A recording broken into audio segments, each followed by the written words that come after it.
Le 19h30, Laurent Mathieu. Bienvenue dans ce journal, voici les titres de l'actualité. Cette fois, ça y est, le baromètre Corona entre en application avec des conséquences très concrètes sur les lieux de loisirs, sur la culture aussi. Alors quels sont ces changements?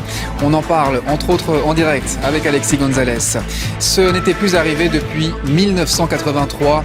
L'inflation atteint des records en ce mois de janvier, plus 7,59% de hausse des prix. La cause principale, c'est évidemment le coût de l'énergie. Tous les détails en plateau et en direct avec Tidiem Kouache. En Flandre, un enfant de 12 ans a poignardé un policier. La scène a été filmée. L'homme est gravement blessé et l'âge du suspect pose évidemment bien des questions. Nous irons aussi en Italie. Le Parlement ne parvient pas à trouver un accord sur le nom du prochain président. On en est au 6e tour de scrutin, comme nous l'expliquera en direct sur place Valérie Dupont. Enfin, 2022 sera l'année des mariages.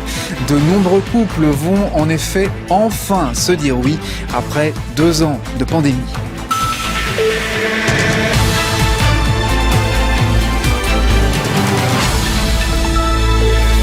Voilà pour les titres, bonsoir à tous. Dans la suite de ce journal, nous irons en Italie où les autorités veulent interdire la pêche aux oursins.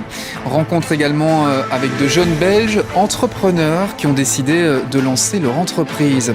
Et puis les ventes de bougies ont semble-t-il flambé pendant le confinement. Reportage en fin d'édition. Apaisante, relaxante, réconfortante, la bougie parfumée est devenue un produit de bien-être avec le confinement. Repousser le moment de son extinction, c'est préserver un peu plus la flamme de l'espoir. Et c'est la flamme de l'espoir qui referme ce journal. Tout de suite, la météo de Stéphane Piedboeuf, suivi de l'émission C'est du Belge. Excellente soirée sur la Une. À demain, 13h.